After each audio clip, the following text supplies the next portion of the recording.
Eu andava sem rumo pela estrada com meu filho, sem casa, sem dinheiro, sem ninguém, até que um vaqueiro parou.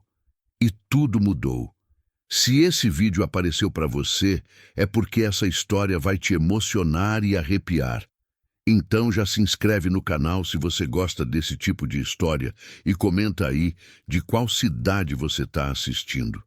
A poeira vermelha grudava na pele, como lembrança que não se lava. Eu passava o pano na mesma mesa há 3 dias, não porque estivesse suja, mas porque minhas mãos precisavam de um destino. O silêncio da casa tinha peso. Não era aquele silêncio manso da tarde, quando a brisa empurra a cortina e a gente até esquece que está sozinha. Era o silêncio que sobra quando alguém vai embora para sempre e a casa inteira grita essa ausência. Fazia 2 anos e meio que o Joaquim tinha morrido. 2 anos, 7 meses e 11 dias, se eu quisesse contar direito.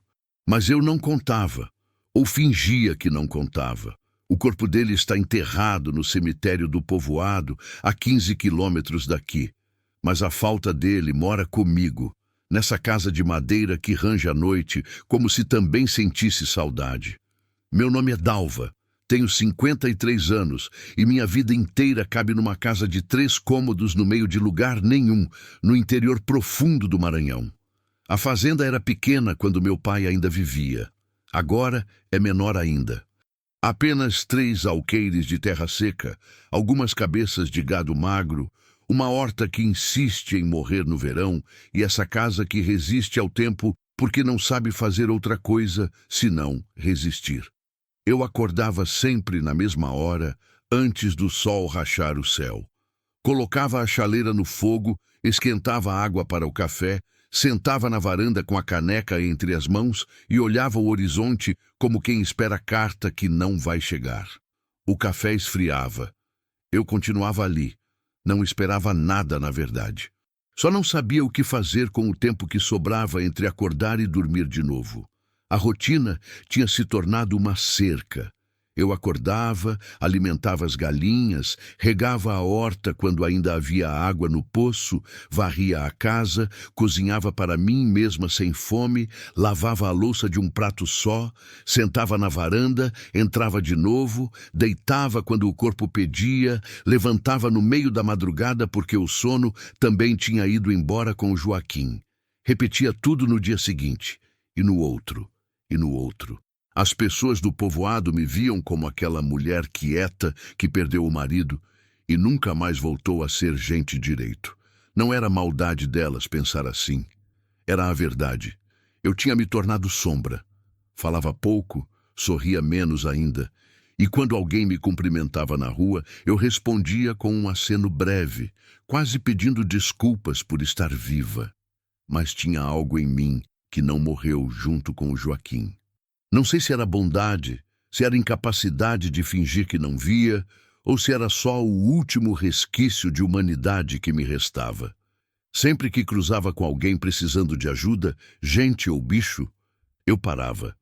Não importava se eu estava cansada, se tinha pouco dinheiro, se aquilo ia me complicar. Eu simplesmente não conseguia seguir em frente fingindo que não tinha visto. Foi assim com a cadela que encontrei na beira da estrada. Barriga inchada de fome e olhos pedindo clemência. Trouxe ela para casa, dei comida, água, um canto para dormir. Ela pariu 6 filhotes na minha cozinha. Fiquei com ela até os filhotes crescerem e consegui dar todos para a gente do povoado. A cadela ficou comigo. Chamei ela de Flor, porque era o nome que o Joaquim queria dar para a filha que nunca tivemos. Foi assim também com o velho Sebastião, que desabou na porta da igreja num domingo de sol causticante. Todo mundo ficou olhando, esperando alguém fazer alguma coisa. Eu fui. Dei água, sentei com ele na sombra, esperei ele voltar a respirar direito. Chamei o filho dele, que morava do outro lado do povoado. Fiquei até ter certeza de que ele estava bem. O velho me agradeceu com lágrimas nos olhos.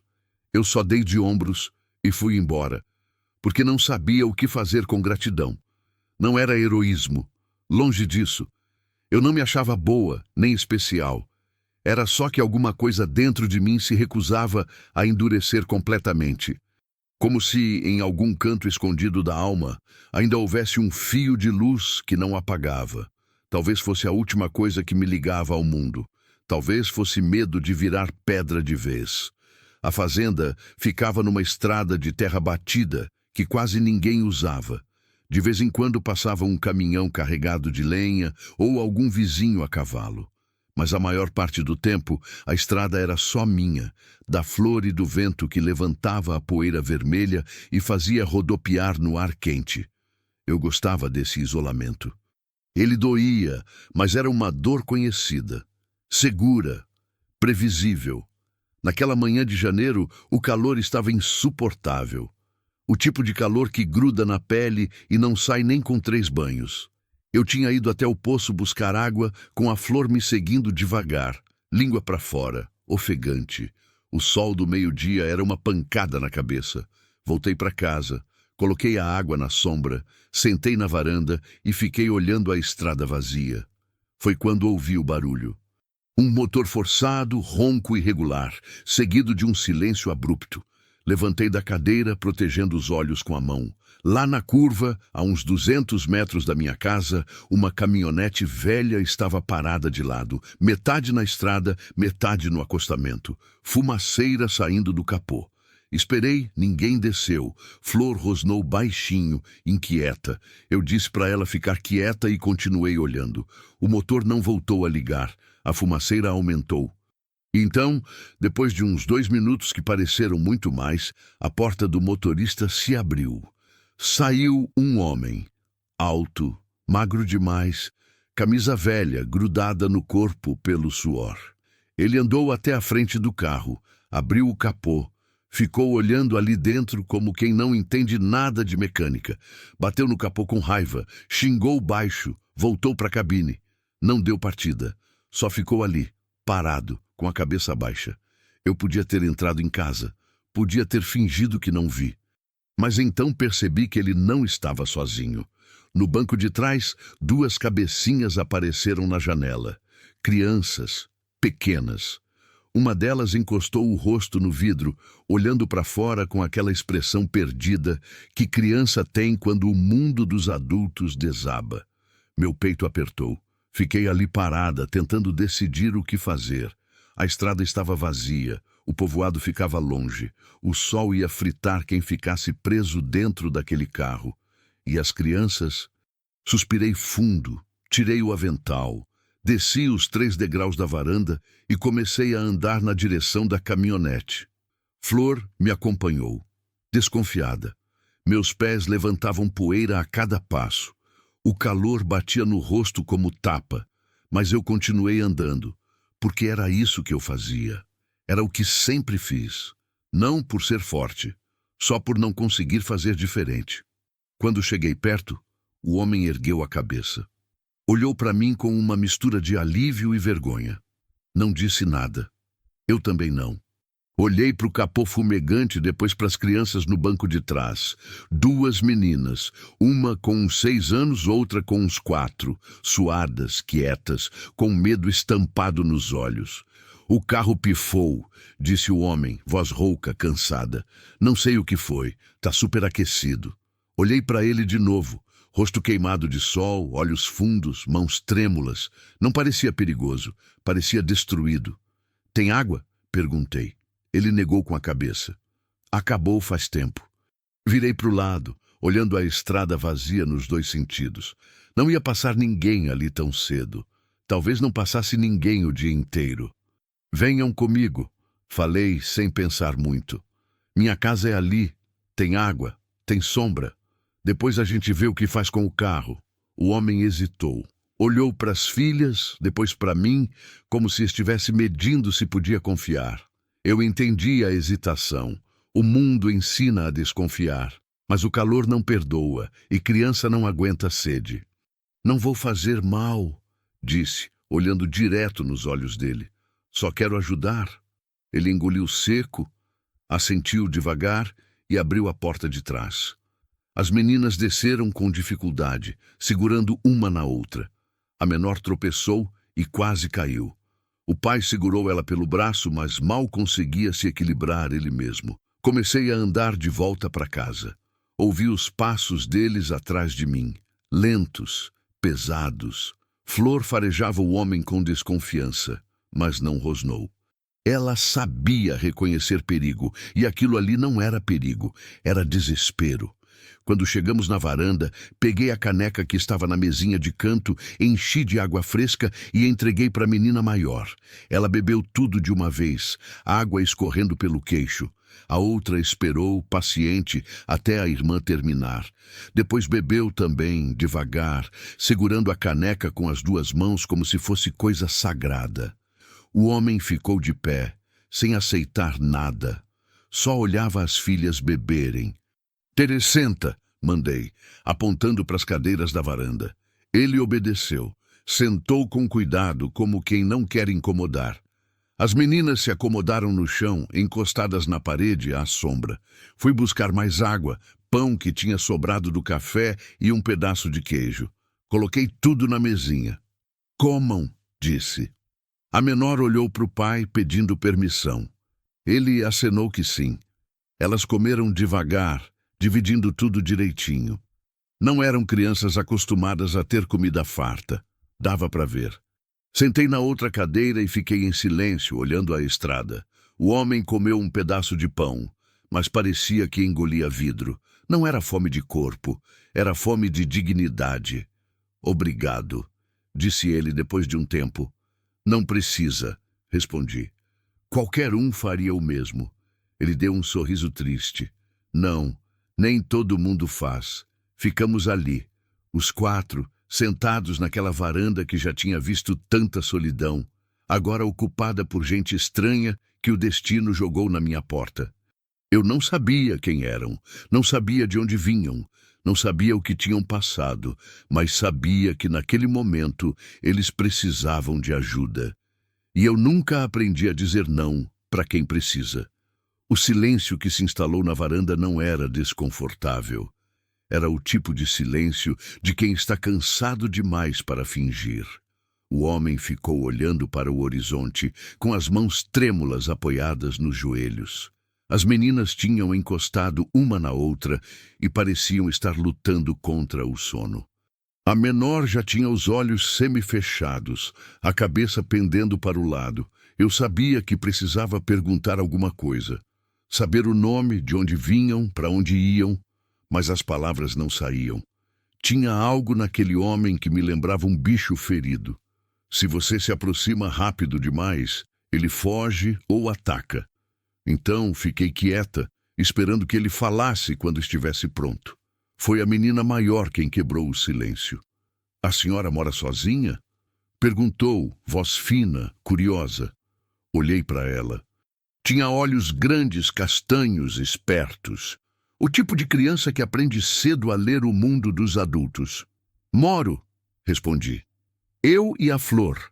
A cadela, ao ouvir o nome, levantou a cabeça e abanou o rabo. A menina esticou a mão devagar, com medo. Flor se aproximou, cheirou os dedos pequenos e lambeu. A menina sorriu pela primeira vez. "Ela é mansa", disse eu. "Pode fazer carinho." A menina passou a mão na cabeça da Flor com cuidado, como quem não quer quebrar nada. A irmã menor despertou um pouco. Viu o cachorro e também quis tocar. As duas ficaram ali, agachadas, acariciando a Flor, que aceitava a atenção com paciência de quem já conhece solidão. O homem olhou para as filhas e algo no rosto dele se desfez. Não chegou a chorar, mas vi a luta que ele travou para segurar. Ele apertou os olhos, mordeu o lábio, virou o rosto para o outro lado. "Desculpa", disse ele, voz áspera. "A gente não queria incomodar." "Não tá incomodando", falei. "Eu estava aqui sozinha mesmo." Ele passou a mão no rosto, limpando o suor, ou tentando esconder outra coisa. "Meu nome é Cláudio", disse finalmente.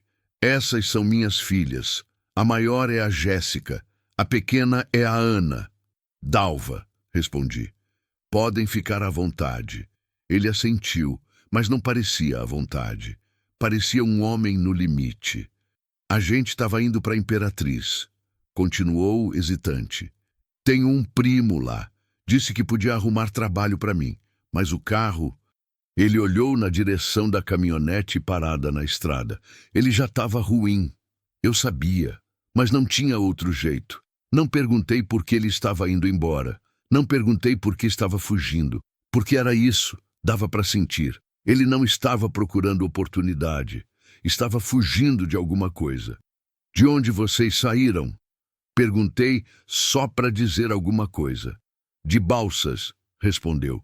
Saímos ontem de madrugada. Balsas ficava a mais de 200 quilômetros dali. Eles tinham rodado a noite inteira, provavelmente.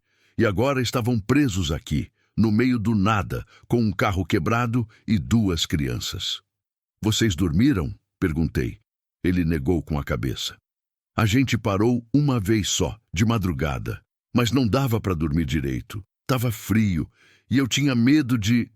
Ele não terminou a frase. Medo de ser encontrado, pensei. Medo de alguém estar vindo atrás. Olhei para as meninas. Elas ainda estavam ocupadas com a flor, mas dava para ver o cansaço estampado nos rostinhos. Precisavam de um banho, uma cama, horas de sono. O pai também. Ele parecia que ia desmaiar a qualquer momento. Olha, falei, escolhendo as palavras com cuidado. Não sei quanto tempo vai demorar para consertar o carro. Pode ser que precise de peça, pode ser que precise rebocar, mas já é tarde, o sol está cruel e vocês precisam descansar. Cláudio me olhou desconfiado. A senhora está oferecendo... Não, estou oferecendo um lugar para passar a noite. Completei.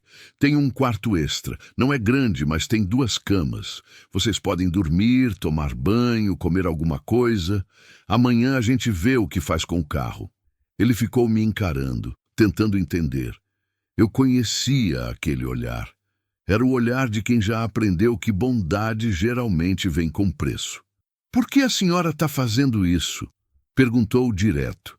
Pensei na resposta. Podia ter dito que era cristã, que era meu dever ajudar.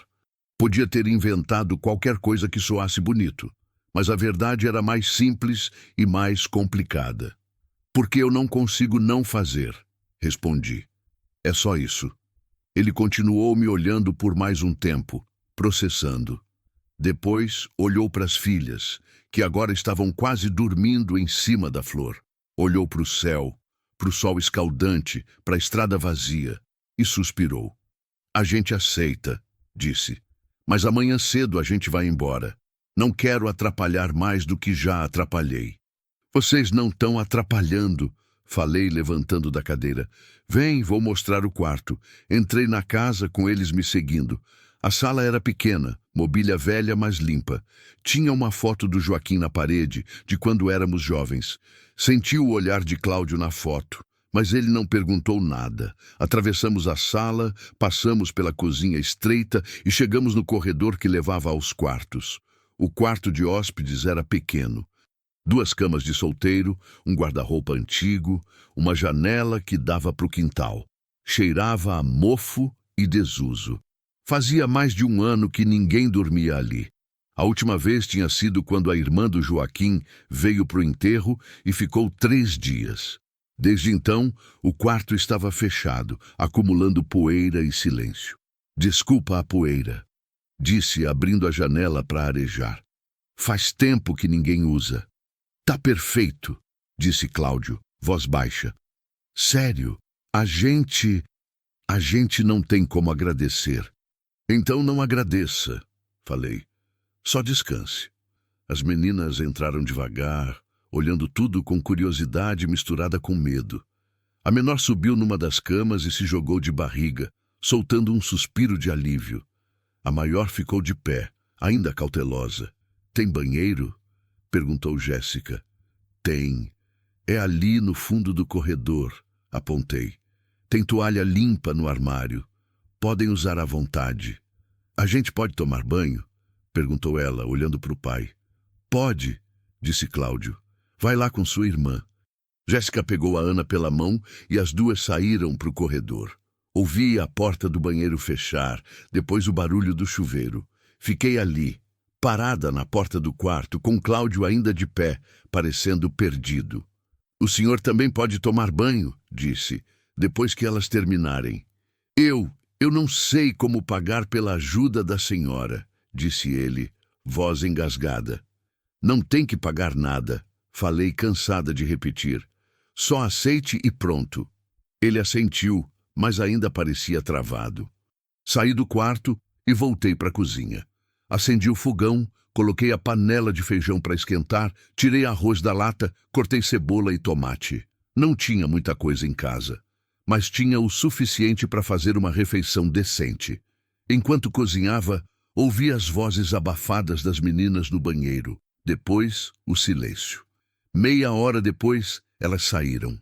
Limpas, com as mesmas roupas sujas, mas com o cabelo molhado, os rostos menos tensos. Sentaram à mesa sem precisar chamar, com aquela fome urgente de quem passou tempo demais sem comida. Cláudio tomou banho rápido. Quando saiu, parecia outra pessoa, ainda cansado, ainda assombrado, mas um pouco mais humano. Sentou à mesa com as filhas e ficou olhando os pratos que coloquei na frente deles. "Pode comer", disse. "Tem bastante." Eles comeram em silêncio. Não era silêncio constrangido. Era silêncio de gratidão, do tipo que não cabe em palavras. Eu comi também, sentada na outra ponta da mesa, olhando para eles de vez em quando. As meninas limparam o prato. Cláudio comeu devagar, como se cada garfada fosse um pedido de desculpas. Depois da comida, as meninas estavam visivelmente exaustas. Cláudio levou elas para o quarto e eu fiquei na cozinha lavando a louça. Ouvi a voz dele baixinho, cantando alguma coisa para as filhas. Uma cantiga de ninar. Meu peito apertou. O Joaquim costumava cantar para mim quando eu não conseguia dormir. Músicas antigas, desafinadas, mas que sempre me acalmavam. Quando terminei de lavar a louça, fui até a sala e sentei no sofá. Flor se acomodou aos meus pés. A casa estava estranha. Tinha gente, tinha vozes, tinha vida que não era só minha, e isso mexia comigo de um jeito que eu não esperava. Cláudio apareceu na porta da sala, hesitante. "Elas dormiram", disse. "Bom", respondi. "Precisavam." Ele ficou ali parado, sem saber o que fazer. "O senhor também devia dormir", falei. "Eu não sei se consigo", admitiu. "Tô com a cabeça cheia." Entendi. Conhecia bem essa sensação. A exaustão do corpo pedindo descanso, mas a mente se recusando a desligar. "Senta", disse, apontando para o sofá. Ele sentou, mantendo distância. Ficamos ali, os dois em silêncio. Lá fora, o sol começava a descer, pintando o céu de laranja e vermelho. Os grilos começaram a cantar. "A senhora não tem medo?" perguntou ele de repente. "Medo de quê?" "De deixar estranhos entrarem na sua casa." "3 pessoas que a senhora não conhece." Pensei na pergunta. "Tenho", admiti. "Mas medo de não ajudar é maior." Ele ficou olhando para as próprias mãos. "A gente está fugindo", disse voz baixa. "A senhora deve ter percebido." Não respondi. Só esperei. "Minha esposa morreu faz 5 meses", continuou. "Acidente. Ela estava voltando do trabalho de bicicleta, um caminhão não viu e..." Ele parou, engoliu seco. "Depois que ela morreu, tudo desmoronou. Eu perdi o emprego, não consegui pagar o aluguel, o dono da casa me expulsou, eu não tinha mais nada, só as meninas." Ele limpou o rosto com as costas da mão. "Tentei pedir ajuda, fui em igreja, no CRAS, na prefeitura, todo mundo falava bonito, mas ninguém resolvia nada. E as meninas com fome, dormindo no chão, passando frio à noite." A voz dele falhou. "Eu não podia deixar elas assim. Não podia. E por isso saiu de Balsas." Completei. Ele assentiu. "Meu primo disse que em Imperatriz tinha serviço. Disse que podia me ajudar. Não sei se é verdade, mas era a única chance que eu tinha." Ficamos em silêncio de novo. Eu não sabia o que dizer. Não tinha consolo para oferecer. Não tinha solução. Só tinha a solidão compartilhada de quem já perdeu demais. "Amanhã eu vejo o que consigo fazer com o carro." disse. Se não der para consertar aqui, a gente pede carona para o mecânico do povoado vir olhar. Eu não tenho dinheiro para pagar mecânico, disse ele, voz dura. A gente resolve isso depois, falei.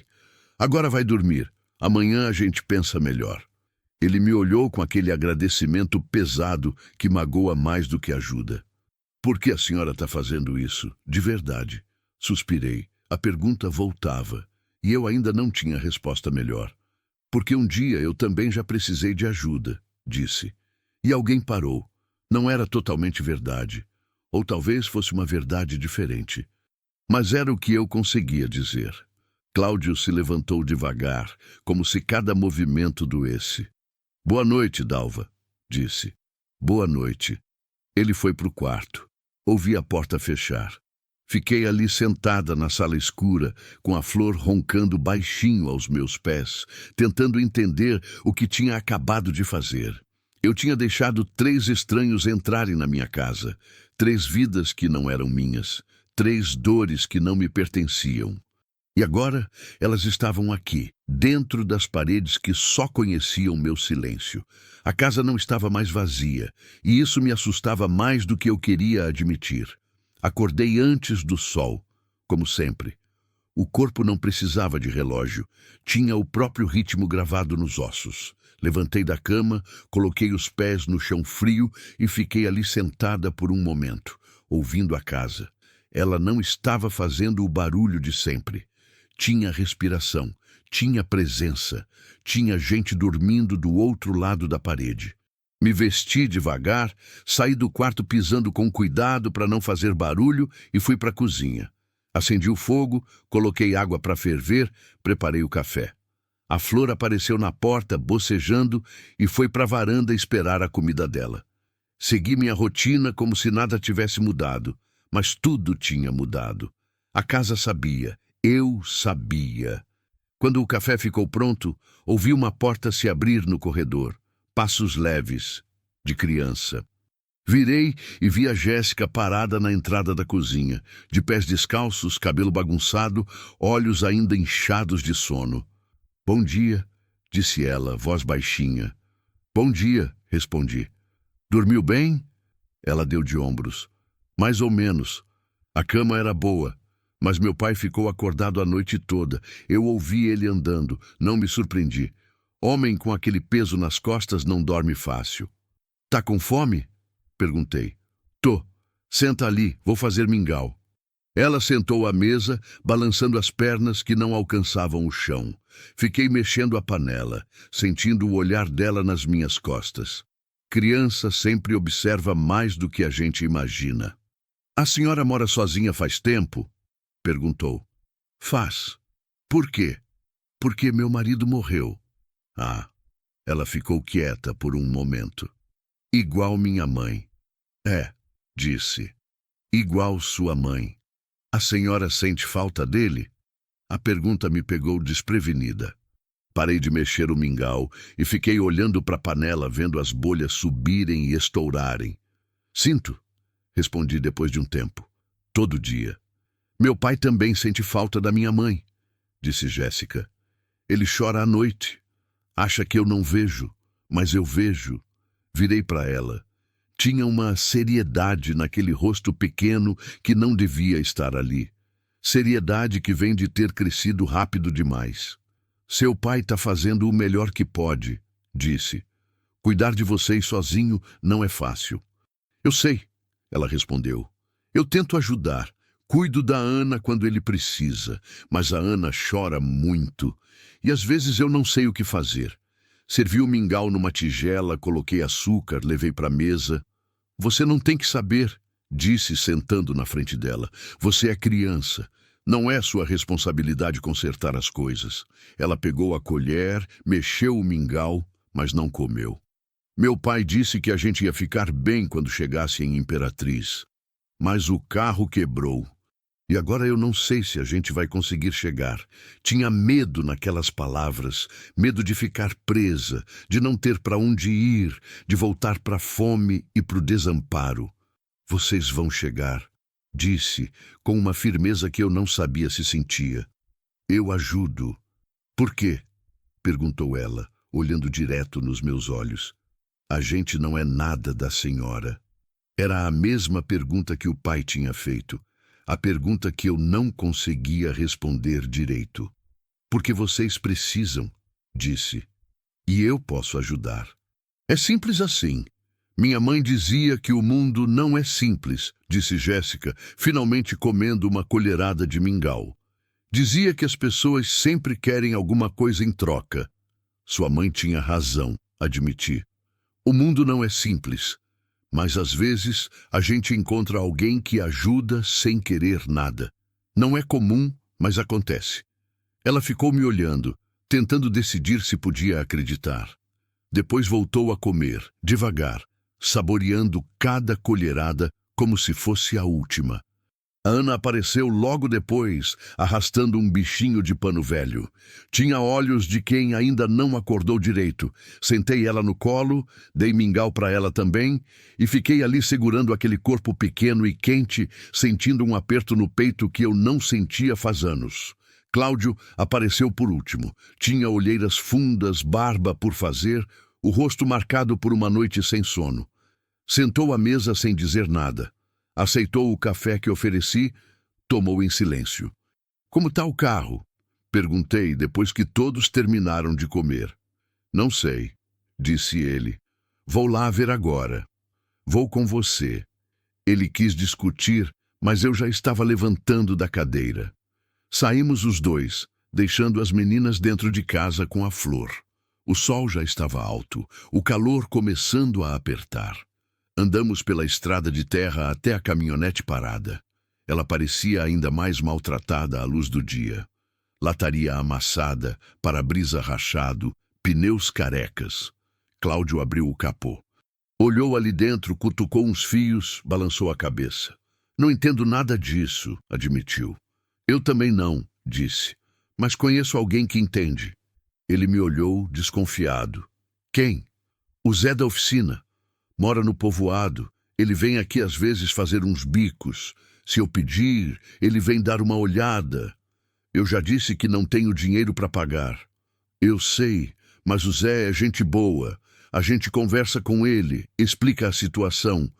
Talvez ele aceite fazer o serviço e você paga depois, quando conseguir trabalho. Cláudio passou a mão no rosto cansado. E se ele não aceitar?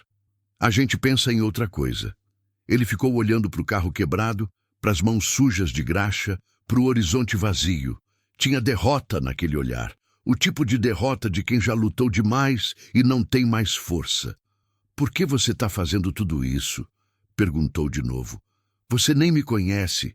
Eu posso ser qualquer coisa. Posso ser perigoso. Você não é perigoso, disse. Você é um pai desesperado tentando salvar as filhas. Eu sei reconhecer a diferença. Como sabe? Porque eu já vi gente perigosa. E você não tem os olhos de quem quer fazer mal. Tem os olhos de quem está com medo de não conseguir fazer o bem. Ele ficou em silêncio, apertando a mandíbula. Depois, sem avisar, começou a chorar. Não era choro escandaloso. Era choro contido, silencioso, de quem está segurando faz tempo demais e não aguenta mais. Ele virou de costas, envergonhado, limpando o rosto com força. Fiquei ali parada, sem saber o que fazer. Não sou boa com choro alheio. Nunca fui. Mas alguma coisa em mim se moveu. Dei um passo à frente, hesitei, depois pousei a mão no ombro dele. Só isso. Só uma mão. Ele não se afastou. Ficou ali, tremendo, deixando o pranto sair. Eu segurei o ombro dele, em silêncio, até que ele se acalmasse. Desculpa, disse ele finalmente a voz áspera. Não precisa pedir desculpa por sentir. Ele se virou para mim, os olhos vermelhos, o rosto destruído. Eu não aguento mais, Dalva.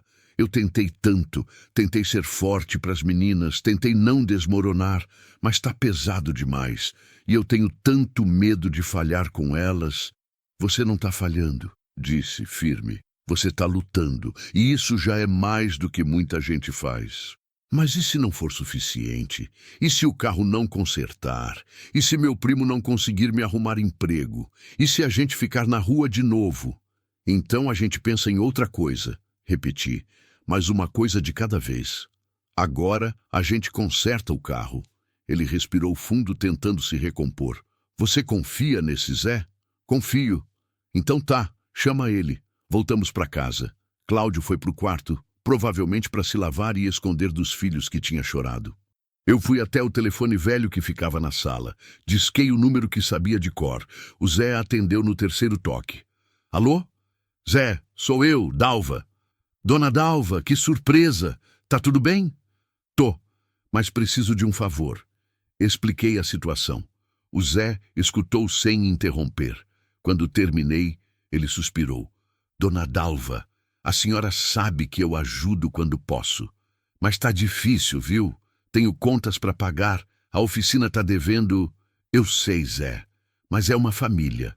Um pai com 2 filhas pequenas. Eles não têm ninguém. Ele ficou em silêncio do outro lado da linha. Tá bom, disse finalmente. Eu vou até aí dar uma olhada, mas não prometo nada, viu? Se for coisa cara, não vai ter jeito. Obrigada, Zé, de coração. A senhora é muito boa, Dona Dalva. Boa demais. Desliguei o telefone e fiquei ali parada, olhando pela janela. Lá fora, as meninas tinham saído e estavam brincando com a flor no quintal. A Ana ria, um som cristalino que a casa não escutava faz tempo. A Jéssica sorria, mas era um sorriso vigiado, de quem não se permite relaxar completamente. Cláudio apareceu na porta, o rosto lavado. E aí? Ele vem daqui a pouco. Ele assentiu aliviado. Foi para a varanda e sentou, olhando as filhas brincarem. Eu fiquei na sala, observando tudo de longe. A casa estava cheia, cheia de medo, de esperança, de vidas quebradas tentando se juntar de novo. E eu que tinha me acostumado com o vazio, não sabia mais se queria que eles fossem embora ou se secretamente torcia para que ficassem um pouco mais. Porque o silêncio, eu descobri, dói menos quando tem gente por perto para dividir ele. O Zé chegou 2 horas depois, numa caminhonete velha que fazia mais barulho que o motor do Cláudio. Era um homem baixo, atarracado, com mãos grandes e calejadas de quem trabalha com ferro e graxa a vida inteira. Tinha uns 60 anos, cabelo grisalho debaixo de um boné desbotado e um jeito calmo de quem já viu de tudo e não se espanta com mais nada. Desceu do carro carregando uma caixa de ferramentas, cumprimentou com um aceno e foi direto pro assunto. Cadê o carro? Caminhamos os 3 até a caminhonete parada. O Zé deu uma volta ao redor dela, chutou os pneus, balançou a cabeça como quem já sabia que a coisa era feia. Abriu o capó e ficou ali uns 15 minutos, olhando, mexendo, testando. Cláudio estava ao lado, tenso, as mãos enfiadas nos bolsos. Eu fiquei um pouco afastada, só observando. Finalmente, o Zé limpou as mãos num pano velho e se virou para a gente. Então, disse ele, com aquele jeito direto de quem não tem paciência para enrolar. O problema é o radiador, furou, por isso superaqueceu. Mas não é só isso. A correia tá gasta, a bateria tá fraca, os freios estão no fim. Esse carro tá pedindo para parar de vez. Cláudio fechou os olhos, como se tivesse levado um soco. Tem conserto? Tem, mas não vai ser barato. Só o radiador, se eu conseguir um usado, vai sair uns R$ 400. Com a correia, a bateria e mais umas coisinhas, vai passar de 600. Eu não tenho R$ 600, disse Cláudio, a voz saindo rouca. Não tenho nem 50. O Zé coçou a cabeça, olhou para mim, depois para o Cláudio. Olha, rapaz, eu queria ajudar. A dona Dalva é gente boa, e se ela tá pedindo, é porque você merece. Mas eu também tenho que comer, tenho conta para pagar. Não posso fazer serviço de graça. Eu sei, disse Cláudio, a voz ficando mais fina. Eu entendo. Desculpa ter feito você vir até aqui à toa. Não foi à toa, disse o Zé. Mas é que... Ele suspirou, tirando o boné e passando a mão no cabelo. Meu dinheiro tá curto, sabe? A oficina não tá dando lucro. Tô devendo fornecedor. Se eu fizer fiado, não sei quando vou receber. Fiquei olhando para a cena, sentindo uma raiva surda subindo. Não raiva do Zé, ele tinha razão. Raiva da situação. Raiva de um mundo que espreme gente até não sobrar nada e depois ainda cobra para ajudar. Quanto você tem na poupança, Zé? Perguntei. Ele me olhou surpreso. Dona Dalva, com todo respeito, isso não é da sua... Quanto? Repeti mais firme. Ele suspirou. Uns 3.000. Mas é para emergência. Para quando a oficina quebrar de vez, ou se eu ficar doente. É tudo que eu tenho. E quanto eu tenho na poupança? Perguntei mais para mim mesma. O Zé franziu a testa. Como é que eu vou saber? 2.800, respondi. É o dinheiro que sobrou da aposentadoria do Joaquim, mais o que eu juntei vendendo galinha e ovo. Também é tudo que eu tenho? Cláudio me olhou, apavorado. Dalva, não! Levantei a mão pedindo silêncio. Zé, quanto você precisa para comprar as peças e fazer o serviço sem quebrar? Ele ficou me olhando como se eu tivesse enlouquecido. Dona Dalva, a senhora não pode. Quanto? Insisti. Ele respirou fundo. 300. 300 dá para comprar as peças básicas e deixar o carro andando até Imperatriz. Não vai ficar bom, mas vai andar. Então tá, disse. Eu pago os 300. Você faz o serviço. Dalva, não! Cláudio deu um passo à frente desesperado. Você não pode gastar seu dinheiro comigo. Eu não vou aceitar. Olhei para ele firme. Você não tem escolha. Ou aceita a ajuda, ou fica preso aqui até o carro virar sucata de vez. Mas é o seu dinheiro, é tudo que você tem.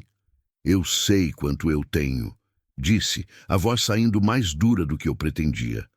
Não preciso de ninguém me lembrando. Mas e se você precisar? E se acontecer alguma coisa?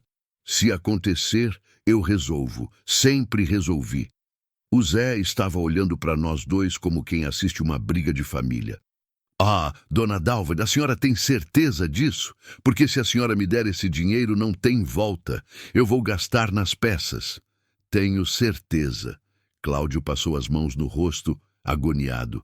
Eu vou pagar de volta, disse ele, olhando para mim com os olhos cheios de lágrimas.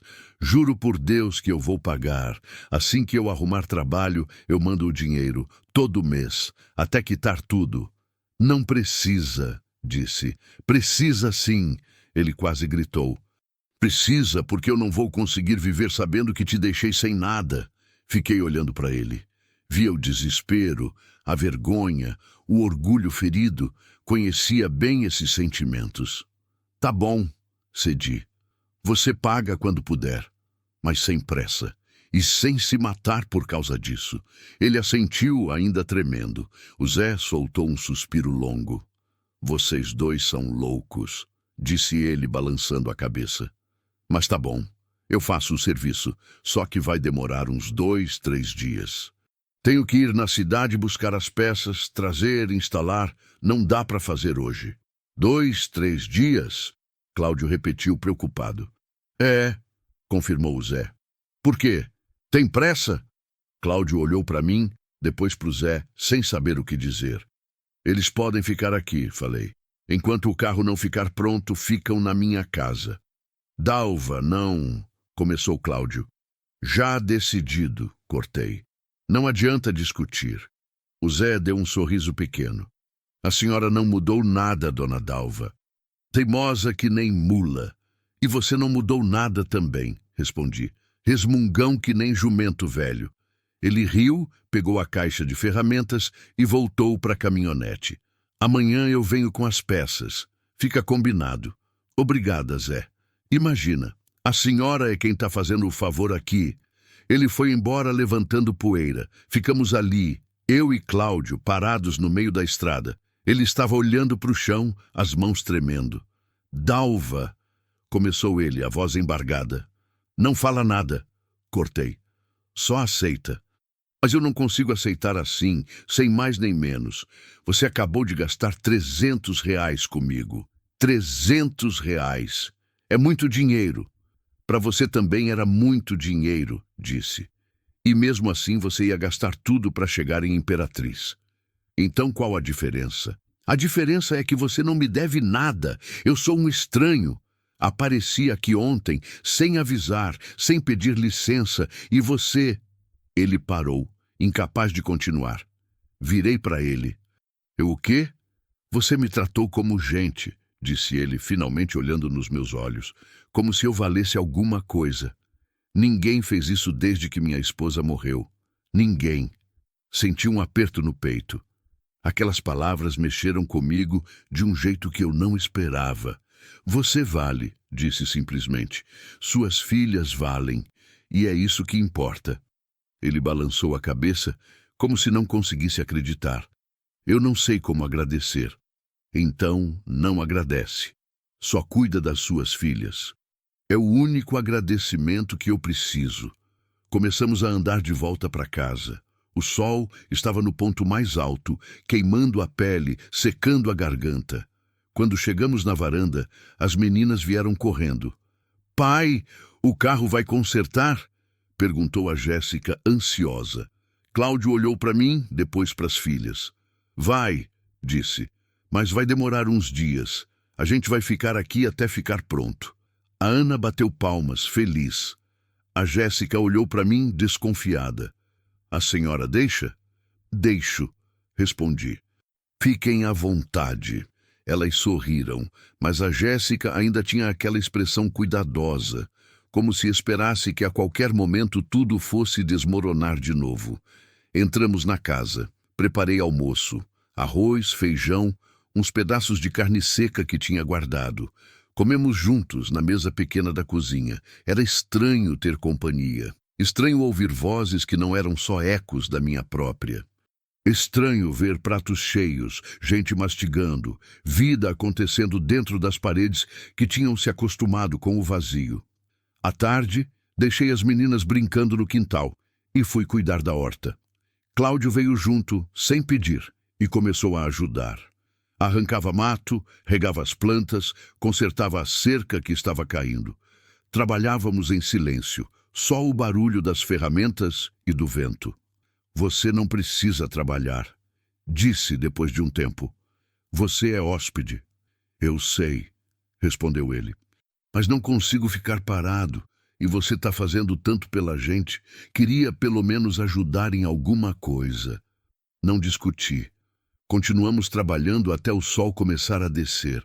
Quando voltamos para casa, estávamos suados, sujos de terra, mas havia algo diferente no ar, algo mais leve. À noite, depois do jantar, sentamos na varanda. As meninas já tinham dormido. Eu e Cláudio ficamos ali, cada um numa cadeira, olhando o céu imenso cheio de estrelas. Os grilos cantavam. A flor roncava aos meus pés. Dalva, disse ele, quebrando o silêncio. Posso te fazer uma pergunta? Pode. Como você consegue viver sozinha? Não fica pesado demais? Pensei na resposta por um tempo. Fica, admiti. Mas a gente se acostuma com o peso, vira parte da gente. Você nunca pensou em, sei lá, arrumar alguém? Recomeçar? Não, respondi. O Joaquim foi o amor da minha vida. Não tem como recomeçar quando você já viveu o melhor que tinha para viver. Ele ficou quieto, processando. Eu me sinto assim também, disse. Minha esposa era tudo, e agora que ela se foi, eu não sei mais quem eu sou. Você é pai, disse. É a única coisa que importa agora. Mas e se não for suficiente? E se eu não conseguir ser o que elas precisam? Você está tentando, falei. Isso já é tudo. Ele suspirou fundo, olhando as estrelas. Obrigado, Dalva, por tudo. Para de agradecer, resmunguei. Tá ficando chato. Ele riu. Um riso baixo, cansado, mas sincero.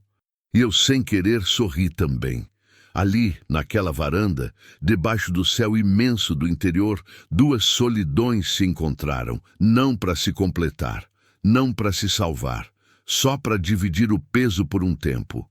E talvez fosse isso que a gente mais precisava, não estar sozinho no escuro. O primeiro dia passou devagar, como passam os dias quando a gente não sabe direito o que fazer com eles. Cláudio acordou cedo, tentou ajudar em tudo, mas via-se que estava inquieto, como bicho preso em cercado pequeno. As meninas brincavam no quintal, mas sempre de olho no pai, como se temessem que ele desaparecesse se tirassem os olhos dele por muito tempo. Eu continuei minha rotina: cuidar da horta, alimentar as galinhas, cozinhar. Mas havia gente por perto agora, e isso mudava tudo. Mudava o silêncio, mudava o jeito que eu mexia as panelas, mudava até o peso do ar dentro da casa. No segundo dia, acordei com um barulho estranho vindo do corredor. Era madrugada ainda, o sol nem tinha pensado em nascer. Levantei da cama, coloquei um xale por cima da camisola e fui investigar. A porta do quarto de hóspedes estava entreaberta. De dentro vinha um som abafado, sufocado. Alguém chorando. Empurrei a porta devagar. A luz do luar que entrava pela janela iluminava as duas camas. As meninas dormiam juntas numa delas, enroscadas uma na outra como filhotes. Na outra cama, Cláudio estava sentado, as costas curvadas, o rosto enterrado nas mãos, os ombros tremendo. Fiquei parada na porta, sem saber se entrava ou se deixava o homem ter seu momento de dor em paz. Mas então ele levantou a cabeça e me viu ali. Ficamos nos olhando por um segundo que pareceu eterno. Ele tentou se recompor, limpou o rosto com pressa. Tentou fingir que estava tudo bem. Desculpa, sussurrou. Eu não queria acordar ninguém. Entrei no quarto, fechando a porta atrás de mim para não acordar as meninas. Não acordou, disse baixinho. Eu já estava acordada. Ele passou a mão no rosto de novo, envergonhado. Eu tento não chorar na frente delas, disse a voz rouca. Tento ser forte, mas de madrugada, eu não consigo fingir. Sentei na beirada da cama dele, mantendo distância respeitosa. Não tem que fingir aqui. Ele soltou um suspiro trêmulo. Faz 5 meses, Dalva. 5 meses que ela se foi. E parece que foi ontem. Parece que eu ainda vou acordar e ela vai estar lá, fazendo café, cantarolando aquelas músicas que ela gostava. Mas aí eu acordo de verdade e lembro que ela nunca mais vai estar lá. Conhecia bem aquela dor. Era a mesma que me visitava toda a madrugada desde que o Joaquim morreu. Como foi? Perguntei, sem saber se devia. Ele ficou quieto por um tempo, decidindo se queria falar. Depois começou. Ela trabalhava numa padaria do outro lado da cidade. Saía cedo, voltava no fim da tarde. Sempre de bicicleta, porque a gente não tinha dinheiro para ônibus todo dia. Eu implorava para ela não ir por aquela avenida. Dizia que era perigoso, que os caminhões passavam rápido demais. Mas ela dizia que era o caminho mais curto, que estava cansada, que precisava chegar logo em casa para as meninas. Ele parou, engoliu seco. Naquele dia, eu estava em casa com as meninas, esperando ela chegar. A Ana perguntou 3 vezes quando a mãe ia voltar. Eu disse que logo, que era só esperar. Mas foi demorando, demorando. Quando começou a escurecer, eu fiquei preocupado. Pensei em sair para procurar, mas não podia deixar as meninas sozinhas. A voz dele começou a falhar. Aí bateram na porta. Era a polícia. Eu soube antes de eles falarem. Vi nos olhos deles. O caminhoneiro não viu ela. Pelo menos foi o que disseram. Ela estava na faixa, atravessando no sinal, e ele não viu. Não freou, não desviou, só não viu. Ele começou a chorar de novo, dessa vez sem tentar esconder. Eu nem pude me despedir direito, Dalva. Quando cheguei no hospital, ela já tinha ido. Já tinha. Ele não conseguiu terminar. Fiquei ali, sentada, sentindo a dor dele, como se fosse minha. Porque era. Todo mundo que já perdeu alguém conhece essa dor. Ela é universal. É a mesma em todo mundo. Só muda de endereço. E as meninas? Perguntei baixinho. Elas sabem como foi? A Jéssica sabe. Eu contei para ela. Mas a Ana era muito pequena. Eu disse que a mãe tinha ido para o céu. Ela pergunta quando a mãe volta. Toda semana pergunta. E eu não sei o que responder. Ai, você responde a verdade, disse, que ela não volta, mas que continua no coração de vocês. Ela não entende isso ainda, disse Cláudio. Ela quer a mãe de verdade. Quer o colo, o cheiro, a voz. Como é que eu explico para uma criança que isso acabou? Como é que eu digo que daqui para frente é só eu e que eu mal consigo me manter de pé? Não tinha resposta para isso. Ninguém tem. Você vai explicando aos poucos, disse. E vai criando elas do jeito que conseguir. Não vai ser perfeito, mas vai ser com amor. E no fim, é isso que elas vão lembrar. Ele ficou olhando para as filhas dormindo, a expressão desolada. Depois que ela morreu, tudo desmoronou. Eu perdi o emprego porque faltava demais, não conseguia me concentrar. O dinheiro acabou, o aluguel atrasou. O dono da casa me deu 1 mês para sair. Eu tentei pedir ajuda, fui em todo lugar que você pode imaginar. Mas ninguém resolve nada, Dalva. Todo mundo dá conselho, diz que vai ajudar, mas na hora H você tá sozinho. Eu sei, disse. Foi quando eu lembrei do meu primo em Imperatriz. A gente não se fala faz anos, mas ele sempre disse que se eu precisasse, era só aparecer. Então, eu juntei o pouco que tinha, coloquei as meninas no carro e saí. Sem saber se ia dar certo. Sem saber se o carro ia aguentar. Só sabendo que eu não podia ficar parado vendo minhas filhas morrerem de fome. Ele limpou o rosto de novo. E aí o carro quebrou bem na frente da sua casa. Parece destino, não parece? Como se alguém lá de cima tivesse decidido que era aqui que a gente devia parar. Talvez seja mesmo destino, disse. Ou talvez seja só coincidência. Não sei. Mas vocês pararam aqui e aqui vocês vão ficar até o carro consertar. E depois? Perguntou ele, me olhando com aqueles olhos fundos, assustados. E se meu primo não puder me ajudar?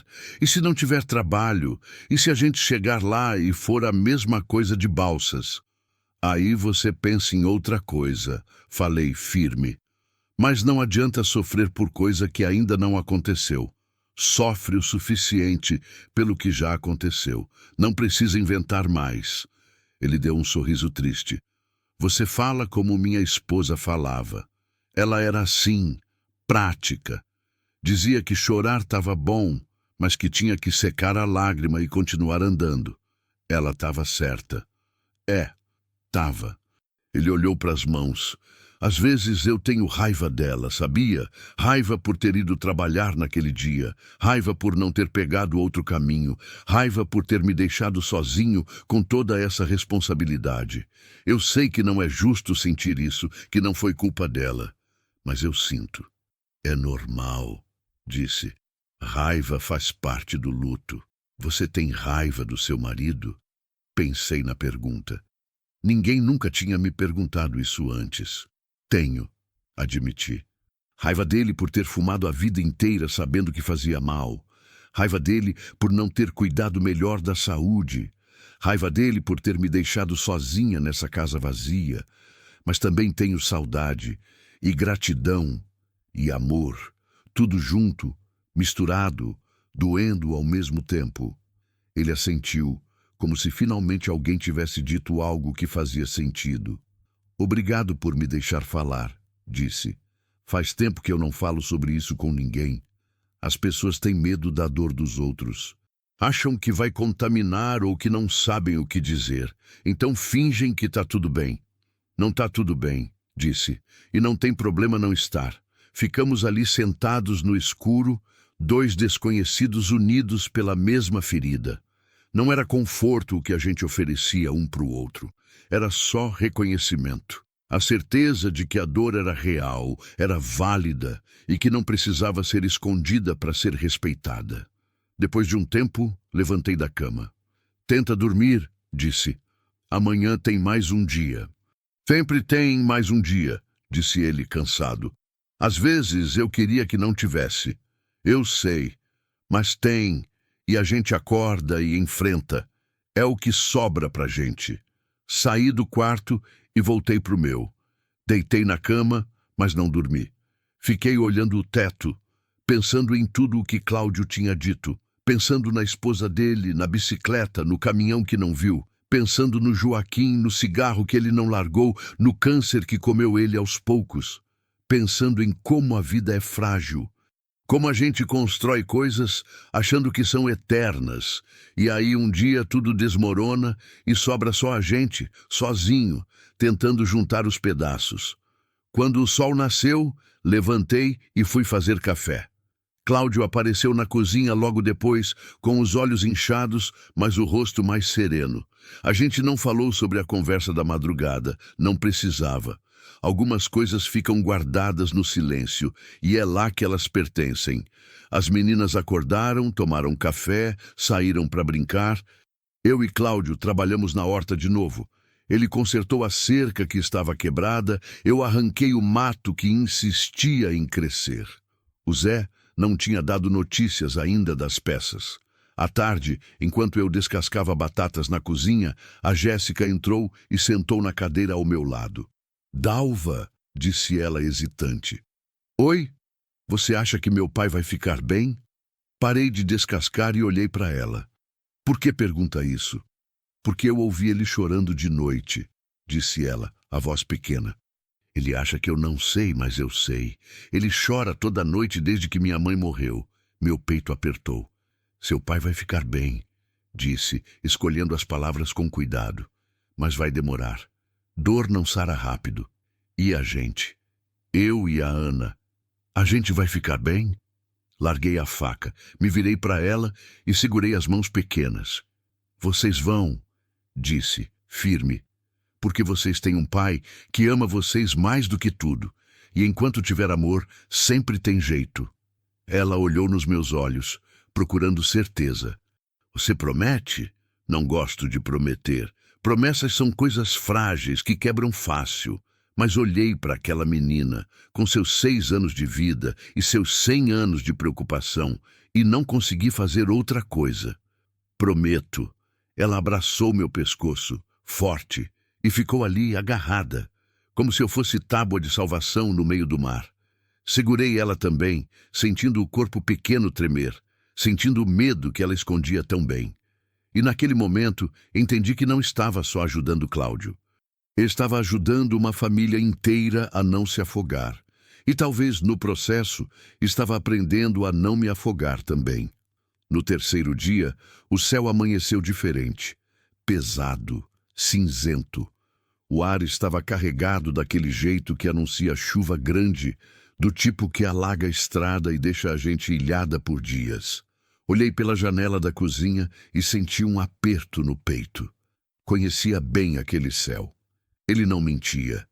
O Zé tinha ligado na véspera dizendo que as peças tinham chegado, mas que só ia conseguir vir no dia seguinte porque tinha outro serviço para terminar. Agora, olhando aquelas nuvens baixas e ameaçadoras, torci para que ele chegasse antes da tempestade. Mas no fundo, eu sabia que não ia dar tempo. Cláudio apareceu na cozinha, já arrumado, com as meninas atrás dele. "Bom dia", disse, mas logo percebeu meu olhar para a janela. "Vai chover?" "Vai", respondi. E forte. "O Zé consegue vir antes?" "Não sei, vou ligar para ele." Fui até o telefone e disquei. Chamou várias vezes antes dele atender, com a voz abafada pelo barulho de ferramentas ao fundo. "Zé, sou eu. Você viu o tempo?" "Vi, dona Dalva, tá feio, mas eu tô terminando aqui e já saio. Deve dar tempo." "Tomara, se não der, deixa para depois da chuva. Não quero que você se arrisque na estrada." "Eu conheço essas estradas, dona. Fico de olho. Se apertar muito, eu volto." Desliguei o telefone e voltei para a cozinha. Cláudio estava na janela, olhando o céu cada vez mais escuro. "Ele vem", disse. "Mas se a chuva pegar forte, vai ter que deixar para depois." "Quanto tempo uma chuva dessas dura?" "Depende. Pode ser um dia, pode ser 3. Ele passou a mão no cabelo tenso. "A gente já está atrasado. Meu primo está esperando. Eu liguei para ele ontem, disse que estava quase chegando." "Não tenho o que fazer", falei. "Natureza não obedece pressa de ninguém." Ele suspirou, derrotado. As meninas estavam quietas, sentindo a tensão no ar. Servi café, pão, geleia. Comemos em silêncio, ouvindo o vento começar a bater nas janelas. Quando terminamos, o céu já estava quase preto. Comecei a fechar as janelas da casa, prender as portas, recolher o que estava no quintal.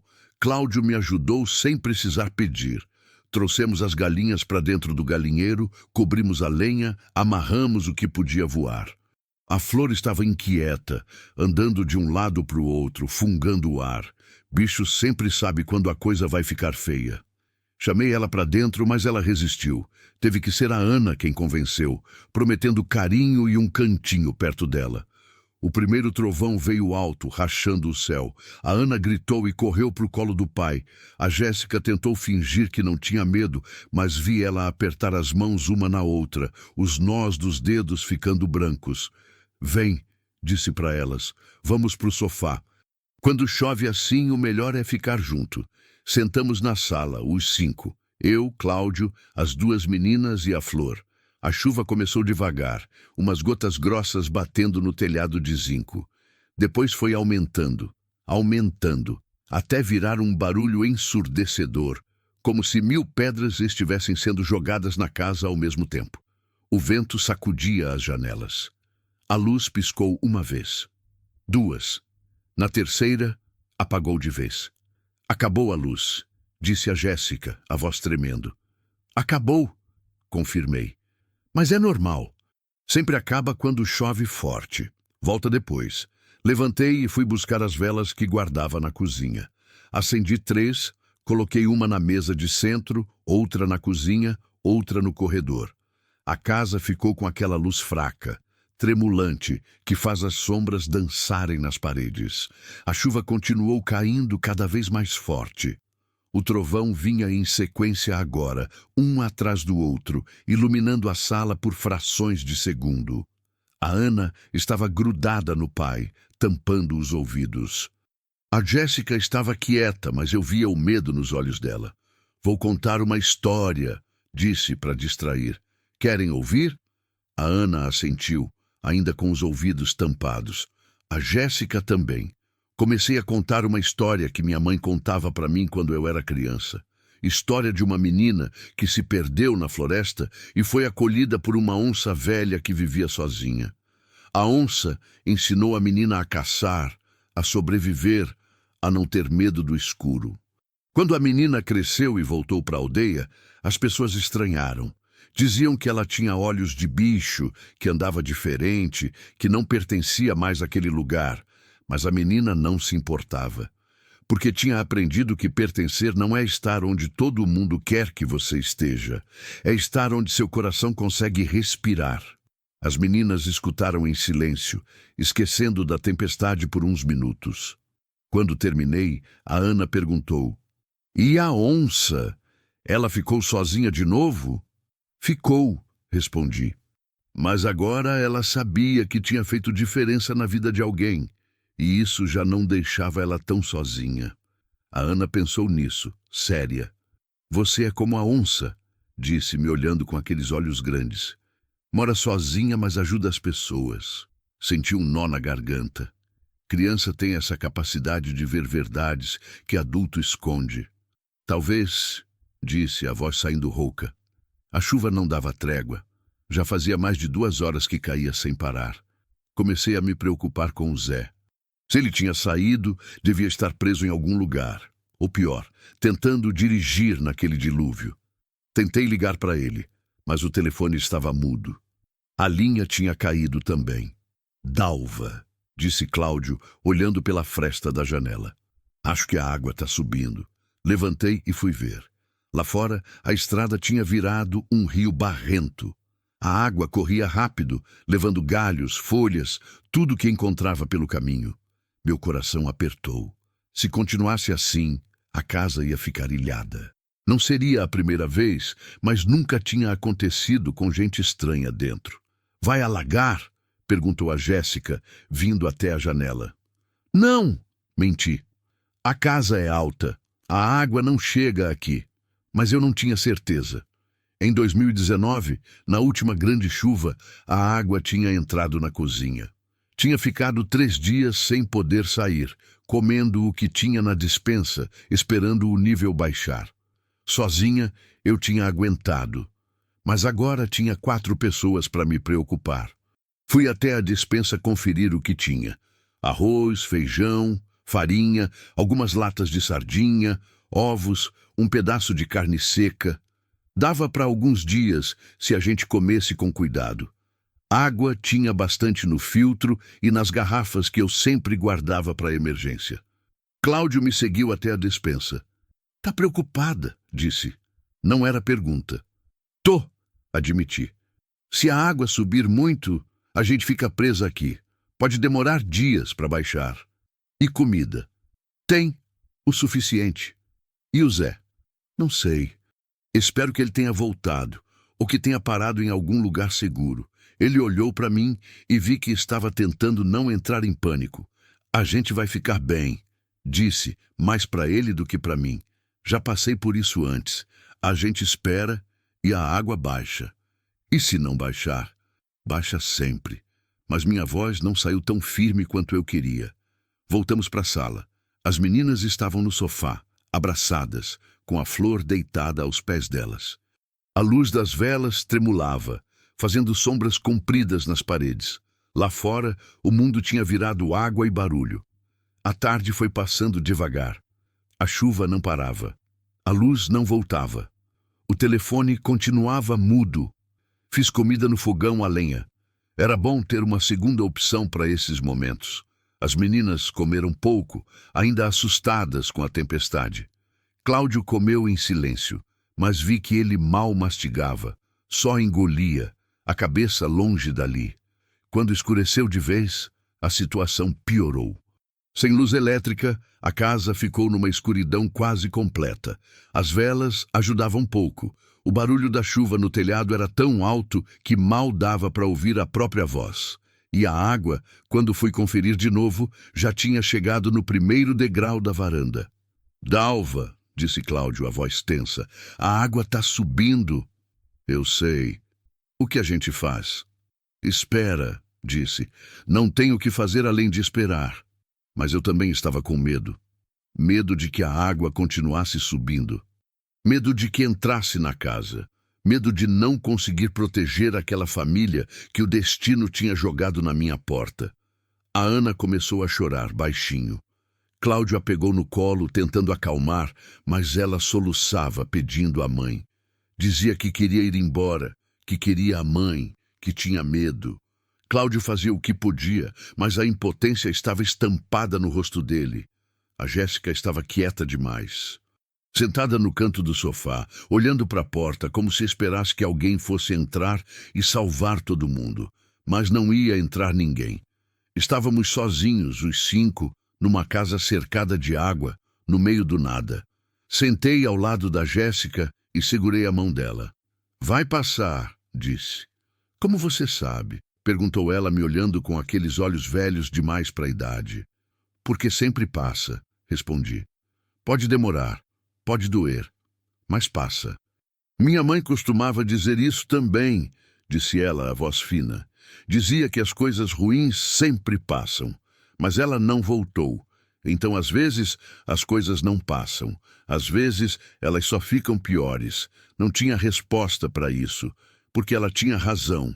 Às vezes, as coisas ficam piores. Às vezes, não tem final feliz. Às vezes, a gente só sobrevive, e isso tem que ser suficiente." "Sua mãe não voltou", disse, honesta. "E isso é a pior coisa que podia ter acontecido. Mas vocês ainda estão aqui. Seu pai ainda está aqui. E enquanto tiver vida, tem chance de recomeçar." "Eu não quero recomeçar", disse ela, a voz quebrando. "Eu quero que tudo volte a ser como era antes." "Eu sei. Eu também queria. Mas não dá. E a gente tem que aprender a viver com isso." Ela começou a chorar também, e eu a puxei para perto, deixando ela molhar minha blusa com lágrimas que ela vinha segurando faz tempo demais. Cláudio estava do outro lado da sala, segurando a Ana, os dois chorando junto, e eu ali, no meio, segurando a Jéssica, sentindo o peso de toda aquela dor que não era minha, mas que agora era também. A tempestade lá fora continuava rugindo. A água continuava subindo, e nós, dentro daquela casa frágil, nos agarrávamos uns aos outros como náufragos agarram destroços no mar, porque era isso que éramos, no fundo, náufragos, cada um no seu próprio naufrágio. Mas pelo menos naquela noite não estávamos sozinhos, e talvez, só talvez, isso fizesse diferença. A noite foi longa. Mais longa que qualquer outra que eu conseguisse lembrar.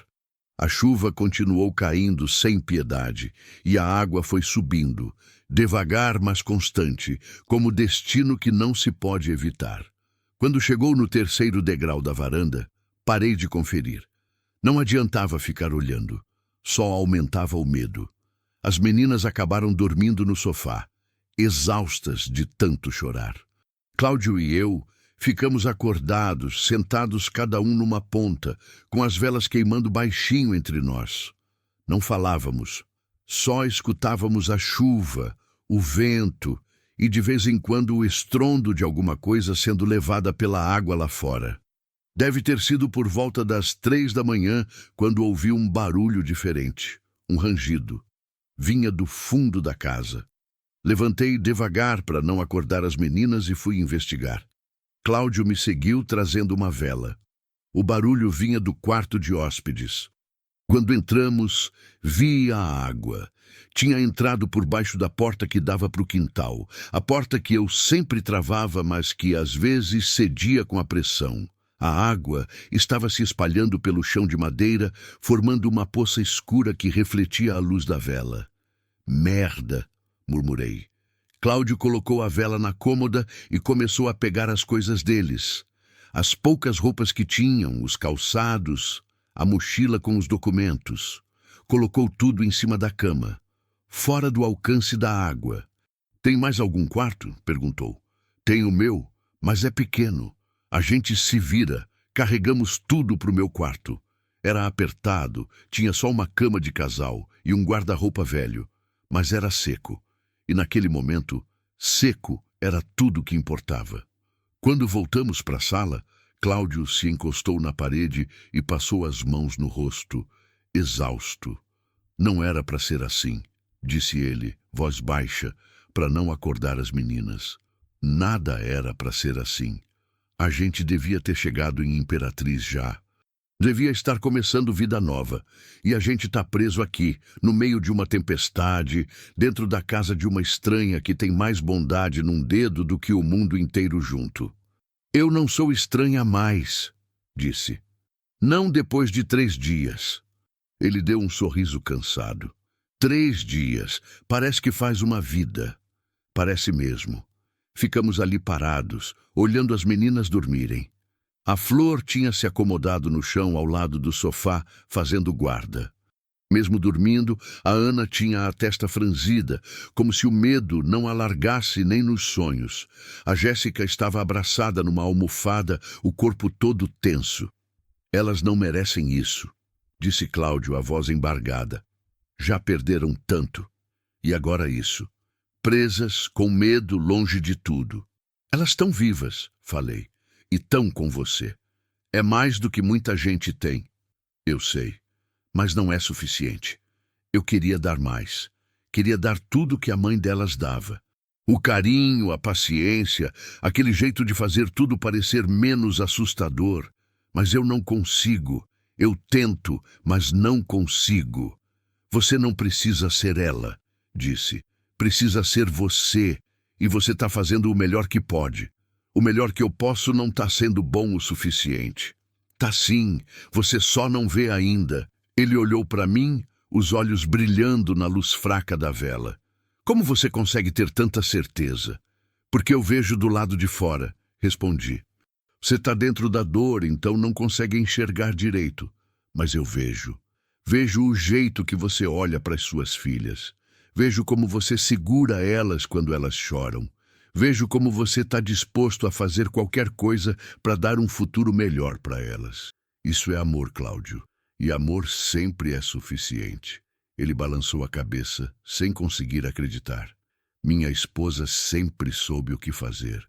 Em qualquer situação, ela era firme, decidida. Eu era o fraco, o que duvidava, o que tinha medo. E agora que ela não está mais aqui para ser forte, eu não sei como ser. Não precisa ser forte o tempo todo, disse. Ninguém é. Sua esposa também tinha medo, também duvidava. Mas você só via a força porque era isso que ela deixava você ver. Como você sabe? Porque é assim que funciona. A gente esconde o medo para proteger quem a gente ama, mas o medo tá lá. Sempre tá. Ele ficou em silêncio, processando. Você tinha medo quando seu marido estava doente? A pergunta me pegou de surpresa. Ninguém nunca tinha perguntado isso. Tinha, admiti. Tinha medo de perdê-lo, tinha medo de ficar sozinha, tinha medo de não conseguir viver sem ele. E no fim, todos os medos se realizaram. Mas eu continuei viva mesmo assim. Você queria ter continuado? Era uma pergunta cruel, mas era honesta. No começo, não, respondi. No começo, eu queria ter ido junto. Acordava de manhã e me decepcionava por ainda estar viva. Mas aí os dias foram passando. E eu fui percebendo que continuar viva não era escolha, era obrigação. Porque ainda tinha galinha para alimentar, ainda tinha horta para cuidar, ainda tinha casa para manter de pé. Então eu ia fazendo, um dia de cada vez, até que um dia eu percebi que já não queria mais morrer, só não sabia mais como viver direito. E agora? Você sabe? Pensei na resposta. Ainda não, mas estou aprendendo. Aos poucos.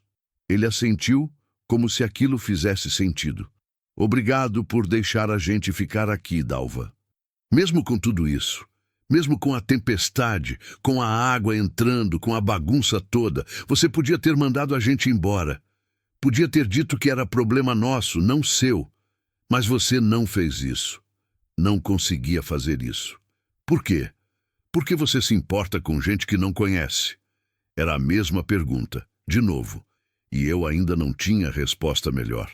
Mas naquela noite, no meio daquela tempestade, com água entrando na casa e 4 vidas dependendo de mim, algo dentro de mim se abriu. E a verdade saiu, porque quando Joaquim morreu eu fiquei sozinha, disse, a voz saindo mais baixa do que eu pretendia. Completamente sozinha. E ninguém veio, ninguém perguntou se eu estava bem, ninguém se ofereceu para ajudar. As pessoas apareciam no velório, davam os pêsames e iam embora. E eu ficava ali, naquela casa vazia, sem saber o que fazer com a vida que sobrou.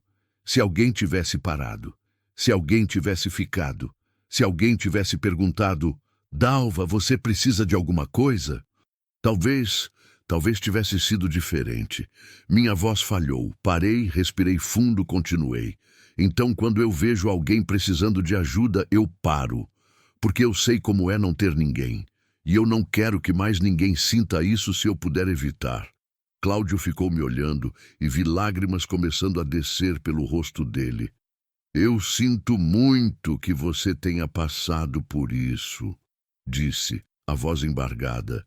Eu também sinto pelo que você passou. A gente é um par, hein? 2 destroços tentando não afundar. A gente é. E ali, naquela sala escura, com a tempestade rugindo lá fora e a água ameaçando engolir tudo, nós 2 rimos. Foi um riso baixo, cansado, quase triste, mas foi sincero. Porque às vezes a única coisa que resta é rir da tragédia que virou a vida. A madrugada continuou arrastada. A chuva diminuiu um pouco, mas não parou. A água na casa parou de subir, mas também não desceu. Ficamos ali, os 2, conversando baixo para não acordar as meninas. Falamos sobre coisas pequenas, o tempo antes das perdas, os sonhos que tínhamos, as versões de nós mesmos que nunca vamos ser.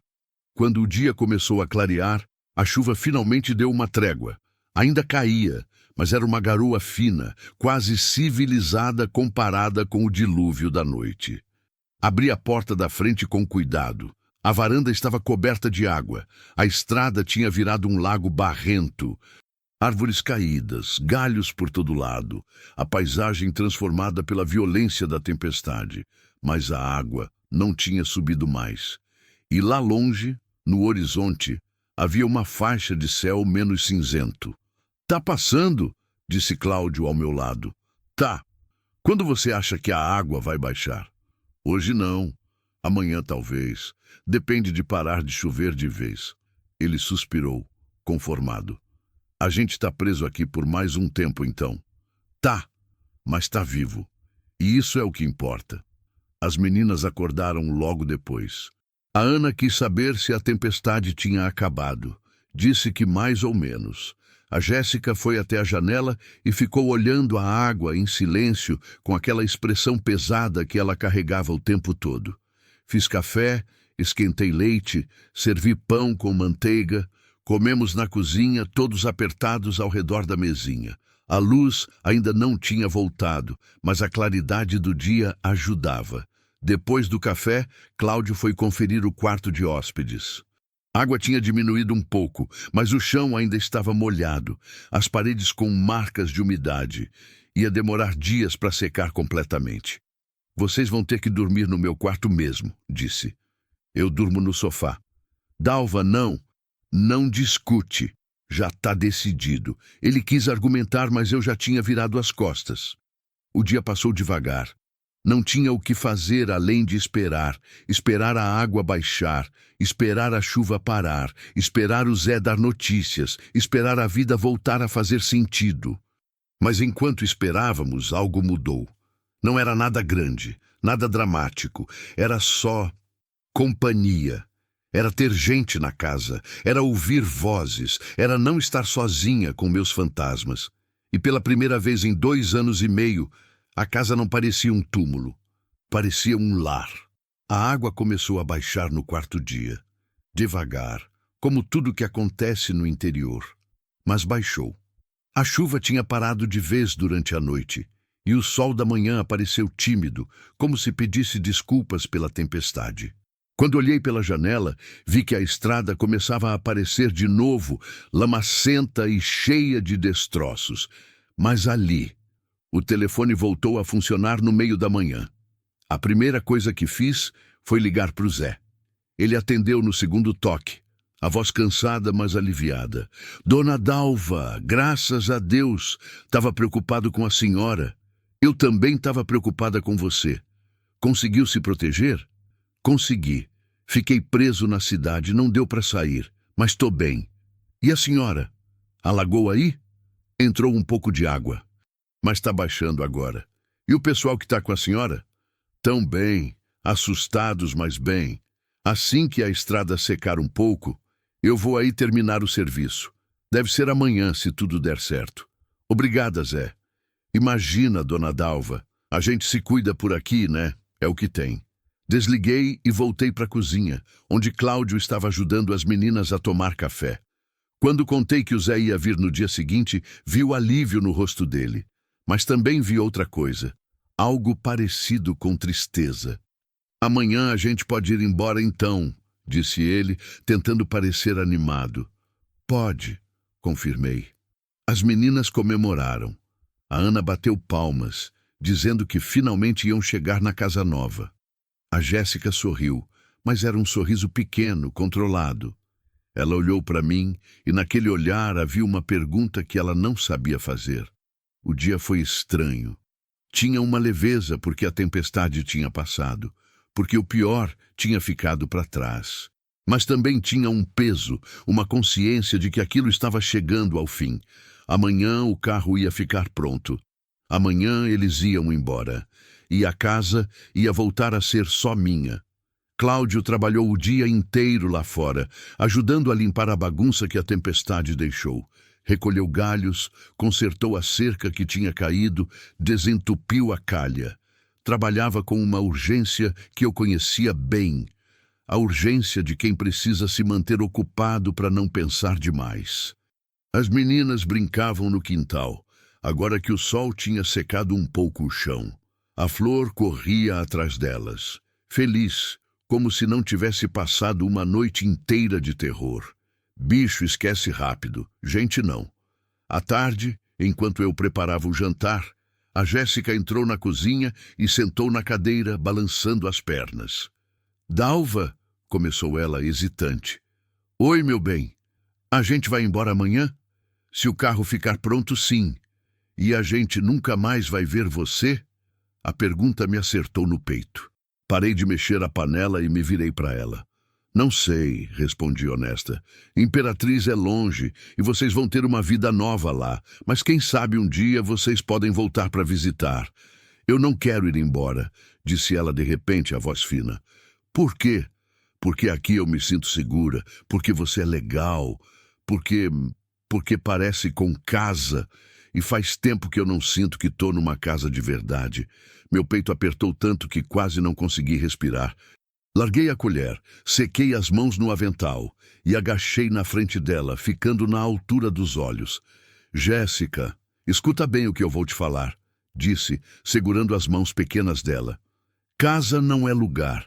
Casa é onde tem gente que ama a gente. E seu pai ama você e sua irmã mais do que tudo nesse mundo. Então, onde vocês estiverem com ele, ali vai ser casa, entende? Mas e você? Perguntou ela, os olhos enchendo de lágrimas. Você vai ficar sozinha de novo. Não é justo. Eu vou ficar bem. Menti. Ou talvez não fosse mentira completa. Talvez fosse uma esperança disfarçada de certeza. Você promete? Prometo. Ela me abraçou forte. E eu segurei ela, sentindo o cheiro de criança, de shampoo barato, de infância que foi roubada cedo demais.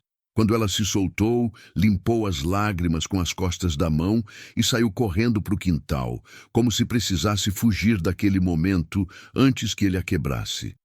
Voltei para a panela, mas as lágrimas que eu tinha segurado a vida inteira começaram a cair. Caíram no molho que eu mexia, se misturaram com o tempero, com o sal, com toda a dor que eu vinha empurrando para baixo do tapete fazia tanto tempo. Chorei em silêncio, de costas para a porta, para ninguém ver. Chorei pelo Joaquim, chorei por mim, chorei por Cláudio e pelas meninas. Chorei por todas as perdas que a vida impõe e que a gente tem que aceitar, porque não tem outra escolha. Quando consegui me recompor, servi o jantar. Comemos juntos, na mesinha da cozinha, apertados, mas juntos. A conversa era leve, mas havia algo não dito pairando no ar. Todos sabíamos que aquela era a última noite. Depois do jantar, sentamos na varanda. O céu estava limpo, cheio de estrelas, como se a tempestade nunca tivesse existido. Os grilos cantavam, a flor roncava, as meninas estavam quietas, cada uma perdida nos próprios pensamentos. Dalva, disse Cláudio, quebrando o silêncio. Eu não sei como agradecer por tudo que você fez. Já falamos sobre isso, disse. Não precisa agradecer. Precisa sim, porque você salvou a gente. Não só dando comida e teto. Você salvou a gente de verdade. Me salvou de desistir. Salvou minhas filhas de perder a fé nas pessoas. Você mostrou que ainda existe bondade no mundo. E isso vale mais do que qualquer dinheiro que eu possa te pagar um dia. Fiquei olhando para as estrelas, tentando não chorar de novo. Vocês também me salvaram, admiti, a voz saindo baixa. Como assim? Essa casa estava morta. Eu estava morta por dentro, só respirando por hábito. Mas nesses dias com vocês aqui, eu lembrei como é estar viva, como é ter gente por perto, como é importar para alguém. Então não fui só eu que ajudei, vocês me ajudaram também. Cláudio ficou em silêncio processando aquilo. A gente podia ficar, disse ele de repente. Olhei para ele, surpresa. Como é? A gente podia ficar aqui. Eu trabalho na sua fazenda, ajudo com tudo que você precisar. As meninas crescem aqui, vão para a escola no povoado. A gente divide as despesas, divide a vida. Você não fica sozinha, a gente não fica na rua. Todo mundo ganha. Meu coração disparou. Por um segundo, deixei a fantasia tomar conta. Imaginei a casa cheia, imaginei as meninas brincando no quintal todo dia. Imaginei Cláudio ajudando na fazenda, consertando o que estava quebrado, trazendo vida de volta para esse lugar. Imaginei não acordar mais sozinha, mas então a realidade bateu, e eu sabia que não podia ser. Cláudio, disse devagar, você tem um primo te esperando em Imperatriz. Tem um trabalho prometido. Tem uma chance de recomeçar de verdade. Não pode jogar isso fora por causa de mim. Não é por causa de você. É por causa da gente, de todos nós. Não. Você está confundindo gratidão com solução. Você está grato e está procurando um jeito de me retribuir. Mas ficar aqui não é a resposta. E se for? E se a gente tiver achado o lugar certo, mesmo sem ter procurado? Você não achou o lugar certo, disse, firme. Você achou um porto na tempestade. Mas quando a tempestade passa, a gente tem que seguir viagem. É assim que funciona. Ele baixou a cabeça, sabendo que eu tinha razão, mas não querendo aceitar. Eu vou sentir falta daqui, disse. Eu também vou sentir falta de vocês. A gente pode voltar? Algum dia? Pode. A porta está sempre aberta. Mesmo? Mesmo. As meninas tinham adormecido nas cadeiras. Cláudio pegou a Ana no colo, eu peguei a Jéssica. Levamos elas para o quarto. Meu quarto, que tinha virado delas nesses dias. Deitamos as duas na cama, cobrimos com um lençol. A Jéssica murmurou alguma coisa no sono. A Ana agarrou o bichinho de pano velho. Cláudio ficou ali parado, olhando as filhas dormirem, com aquela expressão de pai que carrega o mundo nas costas. Eu vou fazer dar certo, disse ele, mais para si mesmo do que para mim. Em Imperatriz. Vou arrumar trabalho, vou dar uma vida boa para elas, vou fazer valer a pena todo o sofrimento. Eu sei que você vai, disse. Como você sabe? Porque você não desistiu até agora. E quem não desiste, não vai desistir depois. Ele assentiu, saiu do quarto e fechou a porta. Ficamos ali no corredor, os dois, na penumbra. Onde você vai dormir hoje? Perguntou ele. No sofá, como nas outras noites. E eu? Você também. A gente se vira. Preparamos o sofá, pegamos almofadas, lençóis. Cada um escolheu um canto da sala. Apaguei as luzes. Deitei no sofá, olhando o teto, ouvindo a respiração dele do outro lado. Dalva, disse ele no escuro. Oi. Obrigado. Por tudo. De verdade. De nada. Descansa agora. Você também. Ficamos em silêncio. Mas era um silêncio bom. Um silêncio de quem sabe que não está sozinho, mesmo que o futuro seja incerto. No dia seguinte, o Zé chegou cedo, antes das 8. Trabalhou a manhã inteira no carro. Trocou o radiador, a correia, fez uns ajustes que eu não entendi. Meio-dia deu a partida. O motor pegou, roncou, ficou ligado. Estava pronto. Cláudio olhou para mim. Eu olhei para ele. As meninas estavam no quintal, brincando com a flor pela última vez. É hora, disse ele. Ele pagou o Zé com o dinheiro que eu tinha dado, agradeceu 1000 vezes. O Zé foi embora levantando poeira. Sobramos nós. Cláudio juntou as poucas coisas que tinham, colocou tudo no carro. As meninas se despediram da flor, chorando. A flor lambeu o rosto delas, como se entendesse. Quando tudo estava pronto, eles ficaram parados na varanda, sem saber como se despedir. A gente nunca vai esquecer você, disse Cláudio. Eu também não vou esquecer vocês. A Jéssica me abraçou forte, sem falar nada. A Ana me deu um beijo no rosto e disse que eu era a vovó mais legal do mundo, mesmo não sendo vovó de verdade. Cláudio me abraçou por último e no ouvido sussurrou. Você me salvou. Nunca vou ter como pagar isso. Já pagou, disse. Só por me fazer lembrar que ainda sei sentir. Eles entraram no carro, ligaram o motor, acenaram pela janela. Eu acenei de volta, segurando a flor pela coleira para ela não correr atrás. O carro foi embora devagar pela estrada de terra, levantando poeira vermelha. Fiquei ali parada, vendo até sumir na curva. Mesmo depois que sumiu, fiquei mais um tempo, só olhando o vazio que eles deixaram. Depois, Voltei para casa. Entrei. Fechei a porta. A casa estava silenciosa de novo, mas era um silêncio diferente. Não era mais o silêncio da morte. Era o silêncio de quem descansa depois de ter vivido. Tinha memória agora. Tinha eco de risadas de criança. Tinha marca de vida. Sentei na varanda com minha caneca de café. A flor se deitou aos meus pés.